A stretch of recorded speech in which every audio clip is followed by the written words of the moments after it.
Baik, saudara-saudara, kita akan membaca satu bagian dari firman Tuhan di dalam Matius pasal yang ke-6, ayat yang ke-19 sampai ayat yang ke-24.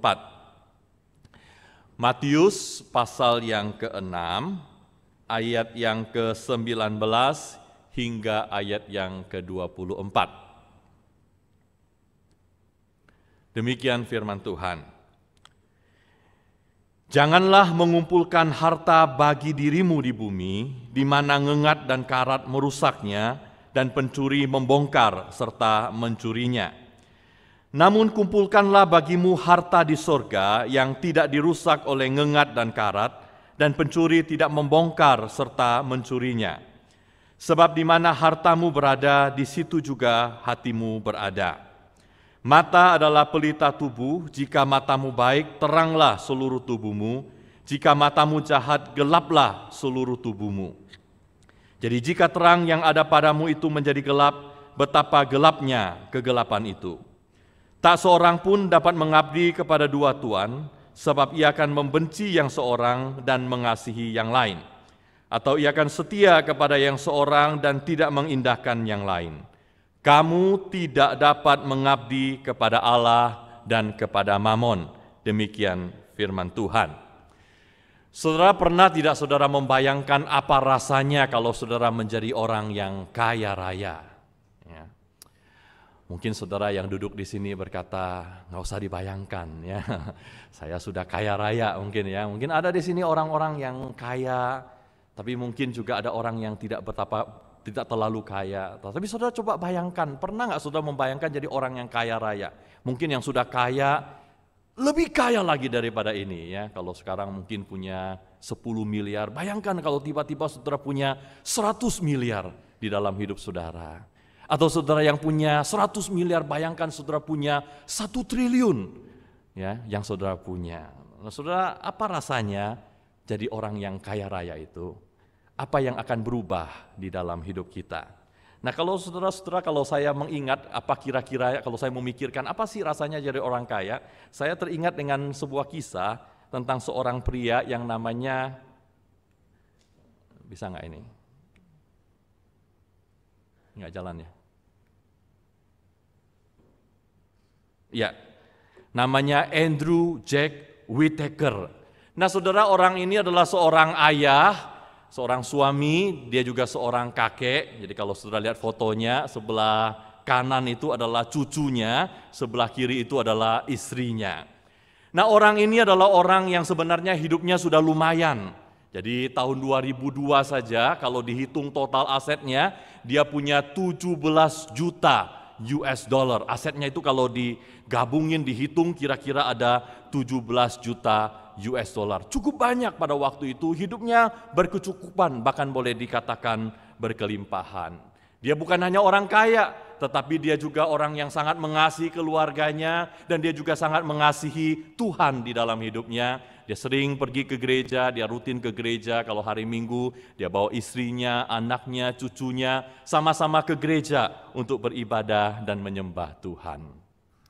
Nah, saudara, orang ini tiba-tiba menjadi terkenal tahun 2002 bulan Desember. Karena apa? Karena waktu itu dia beli tiket lotre, dan tiket lotrenya menang, saudara. Dan hadiah dari tiket lotre itu tidak tanggung-tanggung jumlahnya. Itu 315 juta US dollar. Ya, kalau dihitung uang sekarang nih 315 juta US dollar itu kira-kira 5 triliun. 5.000 miliar uangnya, ya 5.000 miliar. Dan itu tahun 2002. Jadi lebih gede lagi uangnya, dan dia dapat begitu banyak uang. Wah, dia senang sekali, dia bawa istrinya sama cucunya untuk terima uang itu. Setelah dia terima uang itu, hidupnya pun berubah. Ya, hidupnya berubah. Apa saja yang berubah? Asalnya sih tidak terlalu banyak berubah di dalam hidupnya. Dia waktu dapat uang itu, dia masih berikan perpuluhan, dia kasih kepada gereja uangnya itu. Tetapi lama-lama hidup itu, kalau orang udah dapat uang begitu besar, bisa berubah apa yang terjadi atau apa yang dilakukan dalam hidupnya. Yang tadinya rajin ke gereja, tiap minggu pergi gereja, sekarang mulai jarang-jarang pergi ke gereja. Dulu bawa istri, anak, cucu ke gereja, sekarang tidak lagi ke gereja. Bukan cuma tidak lagi ke gereja, tetapi hidupnya yang tadinya baik-baik sekarang mulai dipenuhi dengan banyak hal yang dia suka. Yang tadinya tidak suka pesta pora, sekarang kerjaannya pesta pora di rumah. Yang tadinya kalau nyetir baik-baik, tapi sekarang mulai berani melanggar lalu lintas. Dalam 5 tahun saja saudara, dia itu sering keluar masuk penjara. Ya, penjara semalam, kadang-kadang berapa hari, kadang-kadang berapa minggu. Karena apa? Karena melanggar peraturan lalu lintas. Atau kalau dia pergi ke bar, lalu minum di sana, lalu dia mabuk, dia tonjok orang di situ. Sudah orang ini berubah, pelan-pelan perangainya menjadi orang yang mulai kurang ajar, mulai kasar, mulai pesta pora, dan melakukan segala sesuatu yang dia mau di dalam hidupnya. Lama-lama saudara, keluarganya juga jadi tidak tahan. Istrinya kemudian menceraikan dia. Anaknya perempuan karena punya banyak uang, lalu mulai juga hidupnya mulai pesta pora, mulai minum minuman keras, mulai hidupnya nggak benar, lalu kemudian akhirnya sakit-sakitan terkena kanker. Bukan hanya itu saudara, bukan hanya diceraikan istrinya, bukan juga hanya anaknya karena sakit, tapi ada satu yang paling mengguncang hidupnya itu adalah cucunya yang tadi ada di sebelah kanan yang dipeluknya itu, yang dia paling sayang di dalam hidupnya itu. Karena dia waktu kakeknya jadi punya banyak uang, dia juga jadi kelimpahan banyak uang, lalu dia pakai uang itu untuk pergi berteman dengan orang-orang yang tidak benar. Dia mulai minuman keras, dia mulai pakai narkoba, teman-teman yang tidak baik dalam hidupnya. Sampai saudara, hanya dalam 2 tahun saja setelah dia mendapatkan uang itu, dari hanya 2 tahun saja, kemudian anak ini mengalami overdosis, kemudian akhirnya meninggal dunia. Umur baru 17 tahun, tapi kemudian meninggal dunia. Nah saudara, orang ini cucunya mati, kemudian dia sangat terpukul sekali. Ya, waktu itu dia diwawancara oleh salah satu oleh wartawan, kemudian dia tanya tentang bagaimana perasaannya tentang uang yang dia dapat, tentang cucu yang kemudian mati. Dia berkata begini, "My granddaughter is dead because of the money." Cucu saya mati karena uang itu. Uang yang 5 triliun itu, karena uang itu cucu saya mati. Tahu nggak katanya? Istri saya sampai bilang begini. Dia berharap sebenarnya pada waktu dia dapat tiket lotre itu, kalau dia bisa pilih, dia mau sobek-sobek tiket lotre itu. She wished that she had torn the ticket up. Dia berharap dia sobek lotre itu. Dia bilang, saya juga berharap kalau hari itu kami menyobek-nyobek tiket lotre itu. Kalau dia bisa pilih, dia nggak mau uang itu. Dia berharap dia bisa sobek-sobek lotre itu. Kemudian dia mengatakan satu kalimat lagi, dia berkata, katanya, if it would bring my granddaughter back, katanya, kalau saja bisa mengembalikan cucu saya akan kembalikan semua uangnya. Kalau saya balikin ini uang semua, bisa kembalikan cucu saya, semua akan saya kasih. Kalau saya boleh pilih, saya tidak akan mau pilih uang yang saya dapatkan ini. Yang dia mau adalah kembali ke kehidupan yang sebelumnya, di mana dia itu masih mengasihi Tuhan, masih pergi ke gereja, punya keluarga yang baik, anaknya masih baik, cucunya masih hidup. Dia rela kembalikan semua uangnya kalau dia bisa memilih. Saudara, waktu dengar cerita seperti ini, apa yang kita pikirkan? Mungkin ada yang akan berkata begini, kalau saya dapat uang sebanyak itu, saya tidak akan seperti dia. Ada mungkin orang yang berkata begitu ya. Kalau saya dapat uang begitu banyak, saya akan menggunakan uang itu dengan baik-baik. Saya akan kasih untuk pelayanan. Saya akan berikan kepada Tuhan. Saya akan pakai bukan untuk pesta pora. Saya akan pakai untuk melakukan sesuatu yang berguna dan baik dalam hidup ini. Saya nggak akan jadi orang seperti itu. Mungkin ada yang mengatakan seperti itu. Itulah sebabnya saudara, orang-orang seperti ini biasa dalam hidupnya fokusnya itu adalah untuk menjadi semakin lama semakin banyak uangnya. Karena dia pikir semakin banyak uangnya, dia tidak akan berubah hidupnya. Dia akan menjadi semakin kaya, tapi hatinya tetap hati yang baik, tetap hati yang bersyukur, tetap hati yang penuh kasih, tetap hati yang bersama dengan keluarga boleh memuji, memuliakan Tuhan dan menyembah Tuhan di dalam hidupnya. Tapi saudara, orang-orang seperti ini lupa bahwa seringkali uang itu bisa mengubah kita, bisa mengubah attitude-nya kita, bisa mengubah hatinya kita.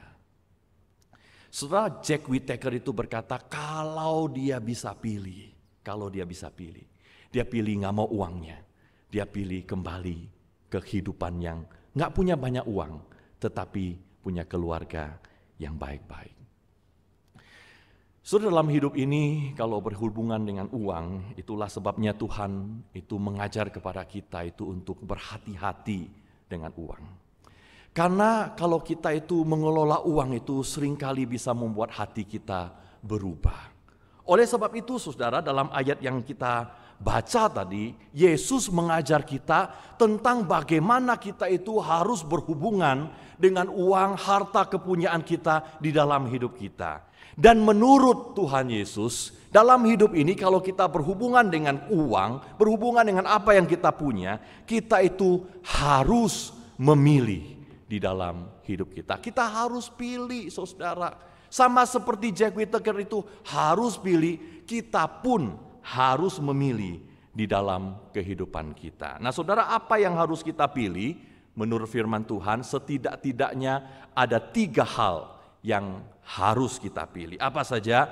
Yesus berkata, yang pertama yang harus kita pilih adalah kita harus pilih apakah kita mau mengumpulkan harta di bumi atau kita mau mengumpulkan harta yang ada di surga. Yesus berkata begini, jangan mengumpulkan harta bagimu di bumi, jangan.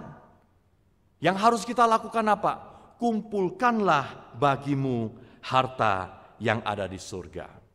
Saudara, pertanyaannya kenapa kita itu jangan mengumpulkan harta yang ada di bumi, tetapi harus kumpulkan harta yang ada di surga? Saudara, Tuhan itu memberi kepada kita setidak-tidaknya ada 2 alasan. Alasan yang pertama, Alkitab berkata, sebab di mana bumi itu ada hartanya, di situ ada ngengat dan karat yang merusaknya dan pencuri membongkar serta mencurinya. Saudara, orang dulu itu kalau punya harta mungkin bukan seperti kita. Mungkin sekarang kita punya saham, ya mungkin punya uang, kita bisa taruh di bank dan lain sebagainya. Tapi orang dulu itu mereka punya harta itu bentuknya itu baju yang bagus, atau metal, atau benda-benda yang logam. Sehingga waktu mereka simpan, itu bisa saja ada ngengat yang merusak baju mereka, atau ada karat yang merusak logam-logam yang mereka simpan. Sehingga apa yang mereka susah payah dapatkan itu, kemudian akhirnya harus kemudian menjadi rusak. Mungkin juga ada yang berkata begini, nggak semua barang dalam dunia ini bisa rusak. Ada barang-barang yang tidak bisa rusak. Misalnya kita pikir emas kan kalau ditaruh kan nggak rusak.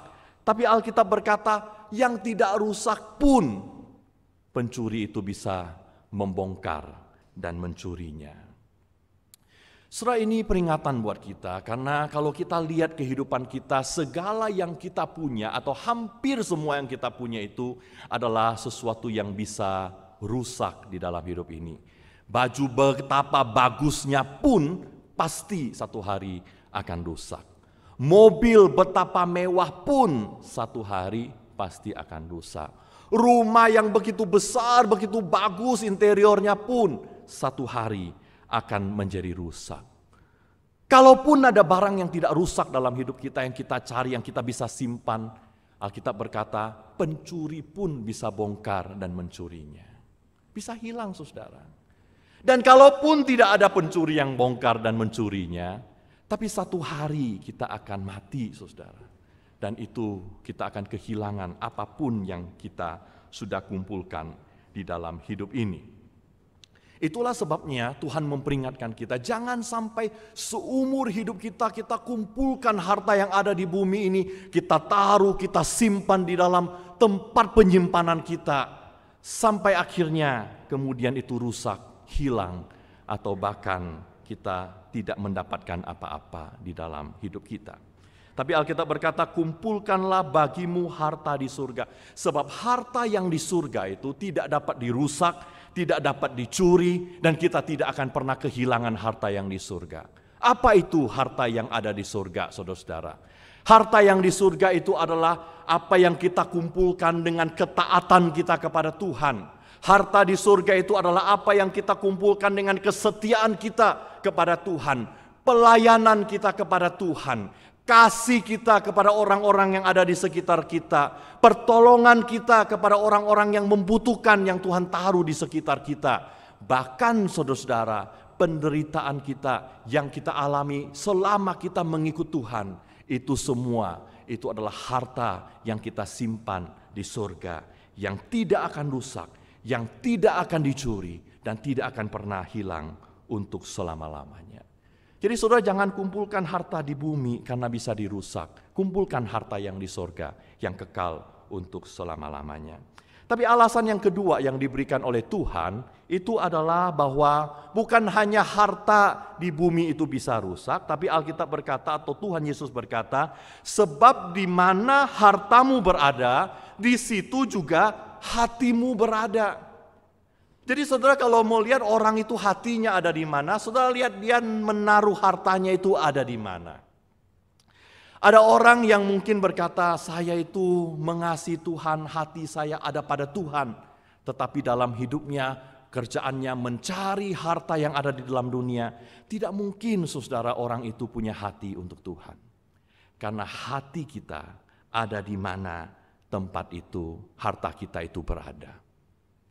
Jadi saudara, kalau saudara mau lihat orang ini sungguh-sungguh mengasihi oleh Tuhan atau tidak, lihat bagaimana dia menyimpan hartanya, apa yang menjadi prioritas di dalam kehidupannya. Karena orang yang mengasihi Tuhan tidak mungkin hidupnya prioritasnya mengumpulkan harta. Dan orang yang prioritasnya mengumpulkan harta, tidak mungkin hatinya itu untuk Tuhan. Saudara, kalau orang yang mengasihi Tuhan, cara dia mengelola hartanya pasti beda dengan orang yang tidak mengenal Tuhan.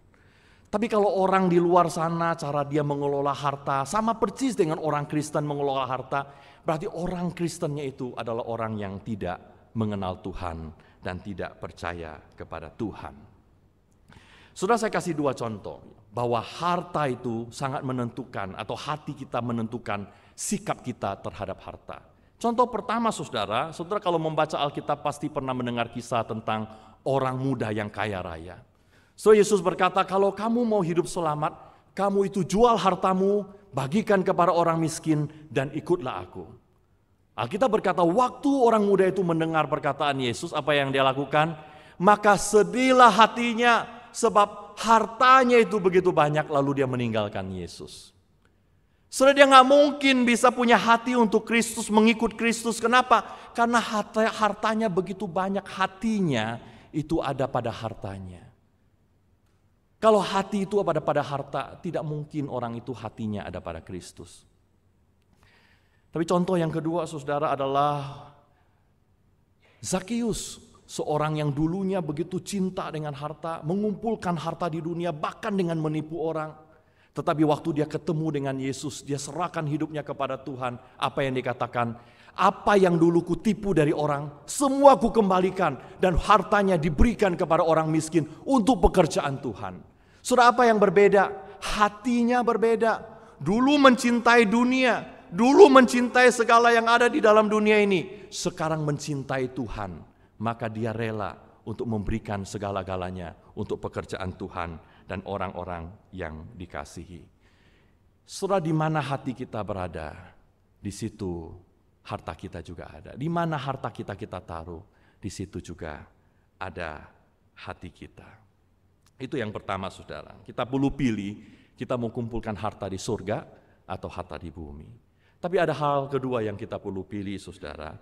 Kita perlu memilih apakah kita itu mau melihat dengan mata yang baik atau mata yang jahat. Saudara mungkin bingung ya waktu membaca firman Tuhan ini. Kenapa sih ngomong harta tiba-tiba ngomong soal mata?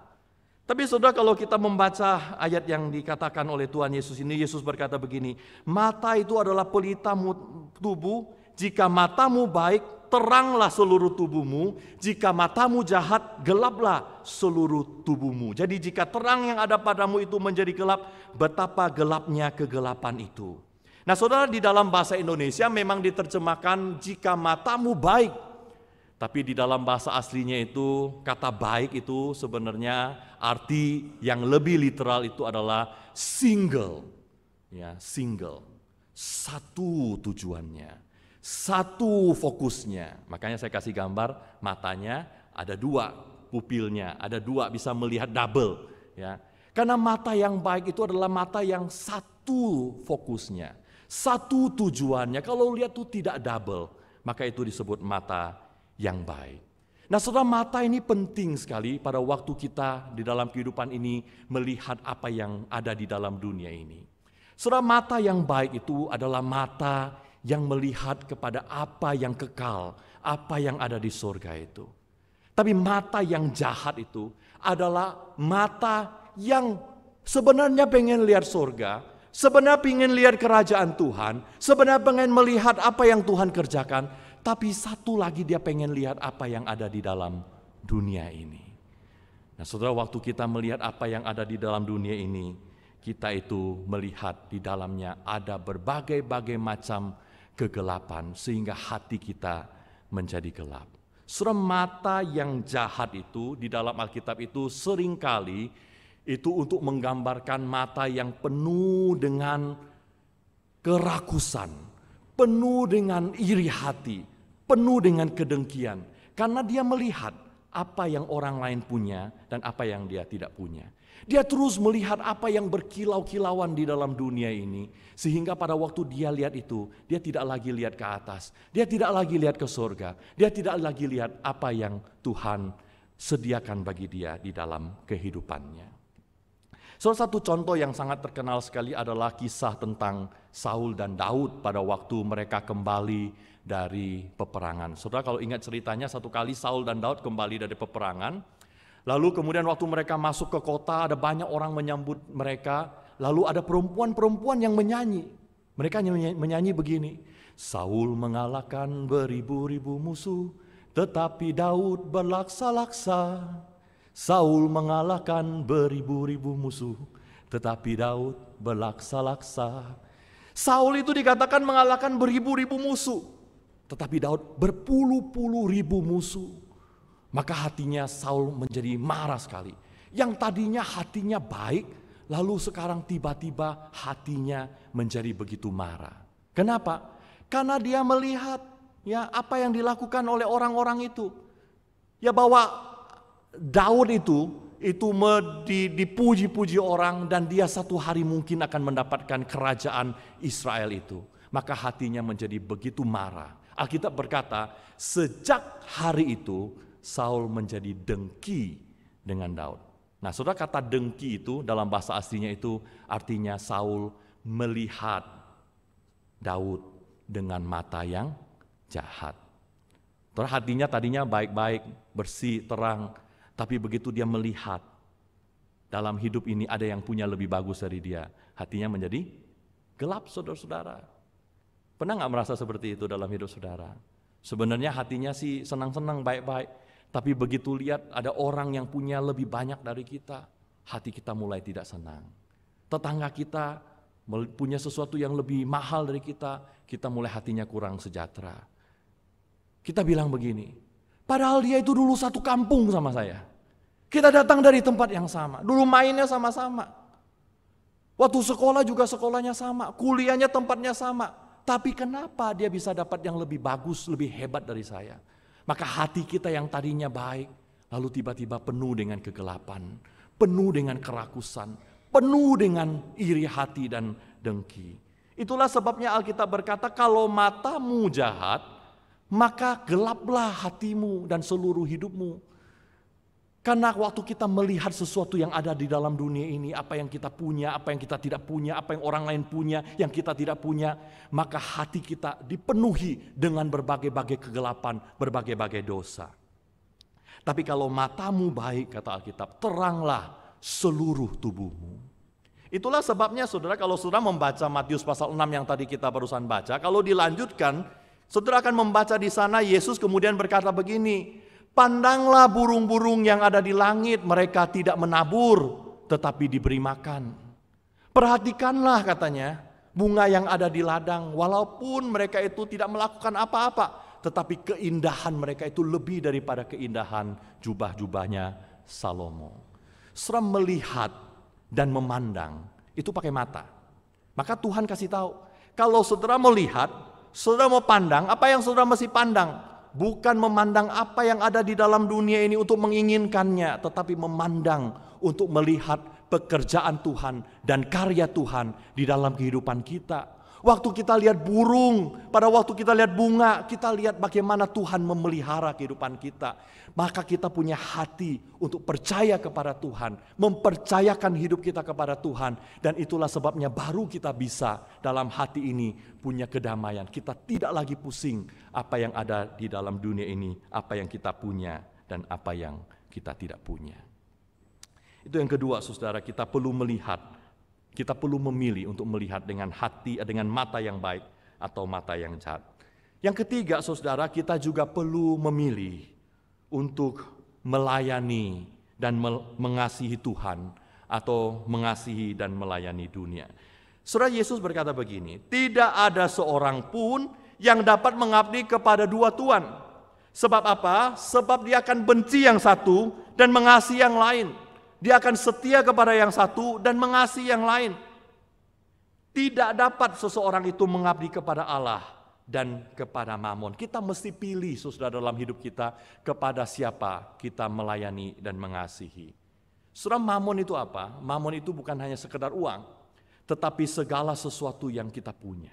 Segala sesuatu yang ada di dalam dunia ini, itu menjadi Mamon. Kata Mamon itu dalam bahasa aslinya itu sebenarnya akar katanya itu aman, ya, dari kata aman. Segala sesuatu yang kita rasa aman, di mana kita menaruh rasa aman kita, entah kata itu uang, semua yang kita punya itu menjadi Mamon di dalam hidup kita. Dan tidak mungkin, saudara, ada orang yang kalau lihat tabungannya merasa aman, itu bisa menaruh kepercayaannya juga kepada Tuhan. Tidak mungkin. Tidak mungkin ada orang yang bisa melayani Tuhan dalam hidupnya, tetapi dalam hatinya juga terus fokusnya adalah mencari uang di dalam hidupnya, mencari apa yang ada di dalam dunia ini. Kelihatannya saja, saudara, bisa orang itu melayani Tuhan, kelihatannya saja mengasihi Tuhan, tapi sebenarnya hidupnya tidak pernah mengasihi dan melayani Tuhan. Saudara, kalau hari ini kita mau mengasihi dan melayani Tuhan, tidak mungkin kita itu bisa melakukannya dengan hati yang masih terus mencari dan melayani apa yang ada di dalam dunia ini dan segala isinya. Saudara, kalau kita itu tidak mencari apa yang ada di dalam dunia ini, tidak mengumpulkan harta di dunia ini, mungkin ada di antara kita yang duduk sini akan berkata dalam hatinya, kalau saya nggak cari apa yang ada di dalam dunia ini, lalu bagaimana hidup saya? Bagaimana hidup keluarga saya? Bagaimana hidup anak dan cucu saya? Lalu kita menjadi khawatir. Saudara, Yesus tahu apa yang kita pikirkan kalau kita tidak mengumpulkan harta di dunia itu. Itulah sebabnya Yesus itu berkata di ayat berikutnya, karena itu aku berkata kepadamu, katanya, jangan khawatir tentang apa yang kamu makan, apa yang kamu minum, apa yang kamu pakai. Karena Tuhan tahu apa yang kita butuh dan Dia menyediakan buat kita. Yang paling penting dalam hidup kita itu adalah kita itu menggunakan segala yang kita punya di dalam hidup ini yang Tuhan percayakan kepada kita, supaya kita bisa mengumpulkan harta kita yang ada di surga. Supaya jangan sampai, saudara-saudara, satu kali dalam hidup kita berjalan sampai ujungnya, waktu kita lihat ke belakang seumur hidup kita hanya mencari apa yang ada di dalam dunia ini, dunia dan segalanya. Tetapi kita lupa mengumpulkan yang paling penting, harta yang ada di dalam surga. Hanya karena hati kita tidak percaya bahwa Tuhan sanggup untuk memelihara kehidupan kita dan keluarga kita. Saya mau tutup dengan satu kisah tentang seorang yang sangat terkenal namanya John Wesley. Ini kira-kira 300 tahun yang lalu, dia adalah seorang yang mendirikan gereja Metodis sedunia itu, yang mendirikan namanya John Wesley.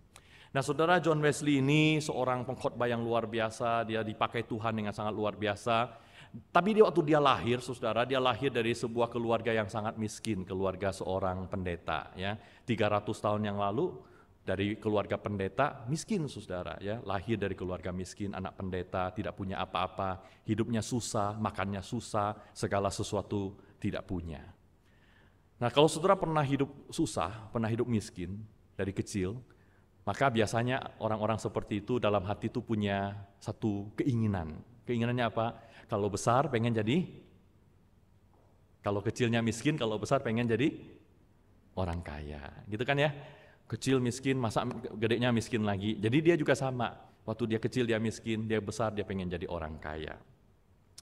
Lalu dia berusaha mati-matian dari kecil, belajar baik-baik, supaya kalau besar nanti dia jadi orang yang kaya. Karena anak ini pinter, saudara-saudara, maka waktu besar dia sekolah, lalu kemudian dia akhirnya berhasil menjadi seorang profesor di Oxford University. Ya. Tidak banyak orang bisa jadi profesor pada waktu itu, jadi dia jadi profesor dan gajinya lumayan besar pada waktu itu.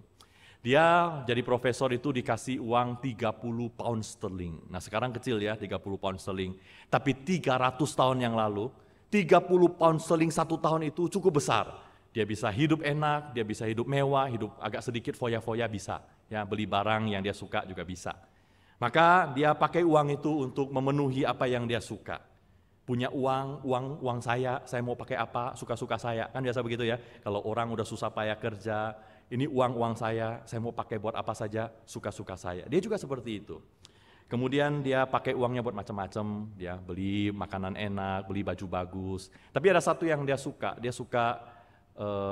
seni, ya. Maka dia sering kumpulin barang-barang seni, salah satunya dia kumpulin lukisan. Satu hari dia beli lukisannya mahal dan bagus, lalu dia tempel atau dia gantung di belakang meja kerjanya. Tempat dia kerja, di belakangnya dia taruh lukisan yang baru dia beli. Wah saudara, dia senang sekali ya, dia sambil mungkin tangannya begini, dia lihat-lihat lukisannya. Wah bagus sekali lukisannya, dengan hasil kerja keras saya beli lukisan yang bagus ini, harganya mahal. Nah saudara, waktu dia sedang mengagumi lukisan itu, tiba-tiba masuklah di dalam ruangan tempat kerja dia itu seorang yang bekerja membersih-bersih rumahnya dia. Ya, waktu dia masuk itu, dia lihat orang ini kok nggak pakai jaket. Padahal waktu itu musim dingin. Zaman dulu itu saudara, kalau orang itu tidak punya jaket, itu sangat menderita sekali, apalagi kalau musim dingin. Apalagi kalau mereka itu tidak punya tempat tinggal, sehingga mereka harus tidur di jalan mungkin. Ada banyak orang pada waktu itu yang tidur di jalan, punya jaket pun bisa mati, apalagi tidak punya jaket. Nah saudara, John Wesley lihat pembantunya itu, dia merasa kasihan sekali karena tidak punya jaket. Dia tanya, punya jaket enggak? Enggak punya jaket. Lalu John Wesley rogoh-rogoh kantongnya, ya, dia masukin tangannya ke kantong, cari-cari uang. Mana uangnya dia? Dia cari, enggak ada uangnya. Uang terakhirnya itu dipakai untuk apa? Untuk beli lukisannya itu. Ya, uang yang terakhir yang dia punya, dia pakai buat beli lukisan itu, sehingga tidak bisa memberi uang untuk pembantunya membeli jaket. So hari itu dia sadar bahwa Tuhan itu tidak senang dengan cara dia menggunakan uang.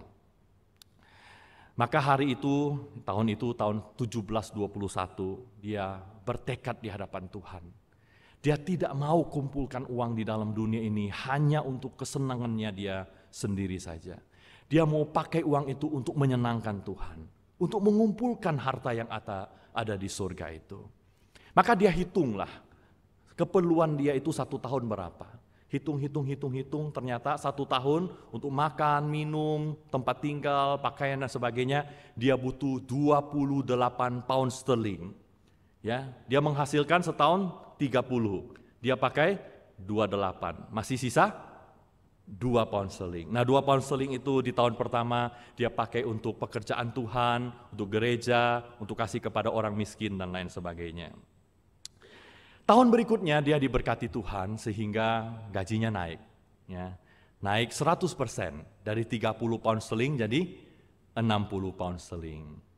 Kalau kita gajinya naik 100%, ya seperti dia ya, 30 pound sterling jadi 60 pound sterling, pemberian kita dari 2 pound sterling jadi berapa?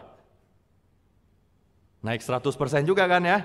2 pound sterling jadi 4 pound sterling. Ya kan 100% ya, 2 jadi 4. Murah hati tidak? Murah hati ya, nah 2 jadi 4. Tapi dia nggak begitu saudara. Dia tahun kedua itu, dia tetap pakai 28 pound sterling. Ya. Sisanya 32 pound sterling dia kasih kepada gereja, pelayanan, lalu dia kasih kepada orang miskin. Saudara ini orang baik, ya, orang mengasihi Tuhan. Tahun ketiga gajinya naik lagi, naik jadi 90 pound sterling. Ya. Kalau kita mungkin kita bilang Tuhan, kan kemarin sudah kasih 32, ya. Sekarang nggak usah sampai harus terlalu banyak lah ya. Jadi 50 aja mungkin ya. Jadi kita bisa agak naik sedikit 28. Kita bisa pakai 40, jadi 40 gitu kan ya untuk hidup kita. Masa sih kita udah kerja susah payah, tapi uangnya nggak bisa dipakai, nggak bisa dinikmati. Tapi John Wesley nggak begitu saudara. Dia itu tetap pakai 28 pound sterling. 62-nya dia kasih kepada Tuhan, kasih kepada orang miskin. Tahun keempat naik lagi gajinya jadi 120. Dia tetap pakai 28. 92-nya kasih ke Tuhan, kasih gereja, pelayanan Tuhan, orang-orang yang membutuhkan. Gaya hidupnya nggak naik, dia makin kaya, gaya hidupnya nggak naik. Kalau kita kan gaji naik, gaya hidup juga naik ya. Nah, tadi makan di warteg, nah, tiba-tiba udah makan di mall gitu ya. Nah makan mall nggak cukup, jadi fine dining ya. Nah, makin tinggi gajinya, makin gaya hidupnya makin mewah. Tapi John Wesley makin naik gajinya, dia itu makin memberinya makin banyak. Dia berkata, standar hidup kita sebagai orang Kristen itu nggak naik. Yang naik itu standar pemberian kita kepada Tuhan dan kepada orang. Dan dalam sepanjang hidupnya dia memberi begitu banyak sekali uang itu kepada orang-orang dan kepada pelayanan. Ratusan ribu pound sterling dia berikan sepanjang kehidupannya. Dia khotbah kemana-mana, dia berkhotbah. Ada satu prinsip tentang uang yang dia selalu khotbahkan. Dia berkata begini, earn all you can. Cari uang sebanyak-banyaknya nggak apa-apa. Jadi kalau saudara mau cari uang sebanyak-banyaknya menurut John Wesley, nggak apa-apa. Cari yang banyak, earn all you can. Save all you can, jangan di-spend. Ya, jangan habiskan, jangan foya-foya, save all you can. Yang terakhir, give all you can. Give to God, give to people. Ya, beri kepada Tuhan sebanyak mungkin yang saudara bisa. Berikan kepada orang-orang yang membutuhkan. Karena hanya dengan demikian kita sedang mengumpulkan harta yang ada di sorga. Saudara, kita mungkin tidak seperti John Wesley, hidupnya begitu hemat sampai nggak menikmati apa-apa. Mungkin kita nggak seperti itu. Tetapi yang kita bisa belajar itu adalah hatinya. Hati yang tidak mau mengumpulkan harta di bumi untuk diri sendiri. Tetapi hati yang mau memakai apa yang dia punya untuk mengumpulkan harta yang ada di surga. Menggunakan apa yang kita punya yang diberikan Tuhan untuk pekerjaan Tuhan. Mengumpulkan apa yang kita ada di dalam bumi ini bukan untuk kita nikmati, tetapi kita pakai untuk melakukan pekerjaan-pekerjaan Tuhan dan untuk orang-orang yang membutuhkan yang dikasihi oleh Tuhan. Saudara, memang susah melakukan seperti ini. Saya nggak tahu berapa banyak saudara sudah memberi untuk Tuhan. Saya nggak tahu berapa banyak saudara sudah memberi kepada orang-orang yang membutuhkan. Berapa banyak harta yang saudara kumpulkan di bumi dan berapa banyak harta yang saudara kumpulkan di surga. Memang susah mengumpulkan harta yang ada di surga dan tidak mengumpulkan harta yang di bumi. Karena kita ini manusia suka melihat apa yang ada di bumi ini. Harta yang berkilau-kilau di bumi ini kita suka lihat. Waktu kita lihat mobil orang, rumah orang, kita juga pengen. Berkilauan sekali dunia ini dan segala isinya. Nggak heran saudara ada banyak orang mengejar itu semua. Karena yang mereka melihat itu, yang mereka lihat itu adalah apa yang ada di dalam dunia dan segala isinya. Tapi kalau saudara mau mengumpulkan harta yang di surga, saudara mulai harus mengarahkan pandangan saudara bukan ke dalam dunia ini dan segala isinya. Tapi mulai saudara melihat ke atas, memandang kepada Kristus, memandang kepada Allah kita yang sudah berjanji akan memelihara hidup kita dan yang akan membawa kita ke surga menikmati segala sesuatu yang sudah Tuhan sediakan. Hanya orang-orang yang melihat kepada Kristus, yang mengarahkan matanya kepada Kristus, yang mampu untuk mengumpulkan harta di surga dan bukan harta yang ada di dalam dunia ini. Saudara, sebuah lagu yang luar biasa yang selalu mengingatkan saya tentang kebenaran ini. Lagu itu judulnya Turn Your Eyes Upon Jesus. Lagunya kayak gini. Turn your eyes upon Jesus, look full in his wonderful face, and the things of earth will grow strangely dim in the light of his glory and grace. Pandanglah pada Yesus, pandanglah wajah mulianya, di dalam terang kemuliaannya, dunia akan menjadi hampa. Saudara, kalau kita lihat dunia ini dan segala isinya, kita itu merasa apa yang ada di dunia itu begitu cantik sekali, begitu mulia, begitu berkilau-kilauan. Tapi coba saudara pandang kepada wajah kemuliaan Tuhan, lihat apa yang Tuhan sudah lakukan untuk kita, apa yang Dia sediakan untuk kita. Waktu kita memandang kepada Kristus, pada waktu kita memandang wajahnya yang penuh dengan kemuliaannya, lagu ini berkata, hal-hal apapun yang ada di dalam dunia ini akan menjadi pudar. Tadinya kelihatan berkilauan, tapi kalau udah lihat Kristus, maka barang di dunia ini akan menjadi pudar. Kilaunya itu menjadi pudar. Aneh sekali katanya, bahwa itu menjadi pudar. Karena ada sinar kemuliaan dari Tuhan. Kalau kita melihat terang kemuliaan Tuhan, maka semua yang ada di dunia ini akan menjadi hampa. Saudara, kalau hari ini saudara lihat rumah orang, harta orang, apa yang orang punya, saudara masih kagum, masih merasa waduh luar biasa sekali, masih berkilau-kilauan sekali. Saya duga kita itu belum memandang kepada Kristus, belum pandang kepada wajah Kristus. Sekali orang pandang kepada Kristus, semua yang ada di dunia menjadi pudar. Hanya orang demikian yang sepanjang hidup itu berlari mengejar apa yang ada di surga, bukan apa yang ada di dunia. Karena di dunia ini semua adalah hampa. Saudara, hari ini apa yang saudara kejar? Hari ini apa yang saudara kumpulkan? Waktu yang saudara punya dalam hidup ini, saudara sedang lakukan apa? Kumpulkan harta yang ada di dunia ini atau kumpulkan harta yang di surga? Saudara melihat dunia ini dengan mata yang memandang kepada dunia ini atau memandang kepada Kristus? Saudara mengasihi dan melayani siapa dalam hidup saudara?